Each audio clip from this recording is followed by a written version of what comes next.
And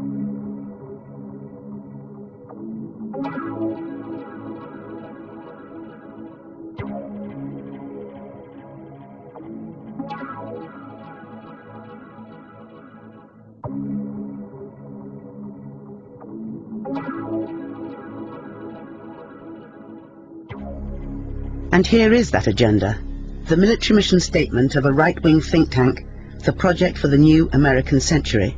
Written a year before 9/11, it's supported by key members of the current Bush administration. The drafting was supervised by Cheney, by Donald Rumsfeld, by Paul Wolfowitz, by Jeb Bush, who's the president's younger brother, and by Lewis Libby, who's Cheney's chief of staff.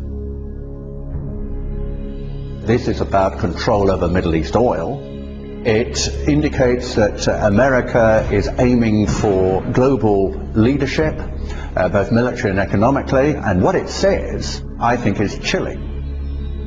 It says if we are going to transform America into tomorrow's dominant force, that's their phrase, then it's going to be a long process unless there is a catastrophic and catalyzing event, like Pearl Harbor.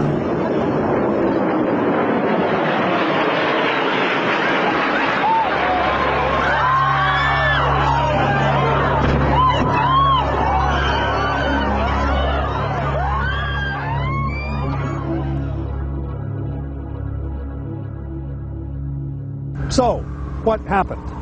Well, September 11th happened, obviously, and George W. Bush had to rethink. But for many of those around Bush, there was no rethink. There didn't have to be.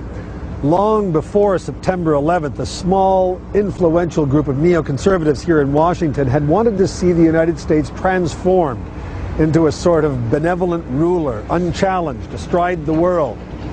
And long before George W. Bush was elected, they sat down and they wrote down a manifesto.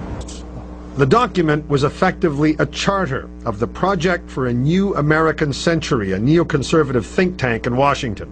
The founding members included Donald Rumsfeld, Dick Cheney, Paul Wolfowitz of the Defense Department, Richard Pearl, head of the Defense Advisory Board,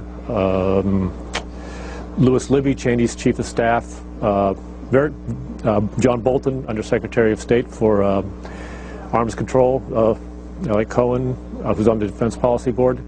Much of what these men wanted is coming true. They urged that the U.S. abandon the anti-ballistic missile treaty. It has.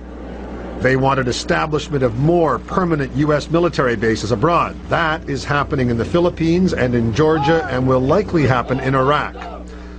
They urged regime change as a goal of foreign wars, not just in Iraq. They wanted the U.S. as a global constabulary, their word, unburdened by the UN or world opinion, preventing any challenge to U.S. dominance. But, they wrote, a year before September 11th, such aspirations are unlikely to be realized without a catastrophic and catalyzing event, like a new Pearl Harbor.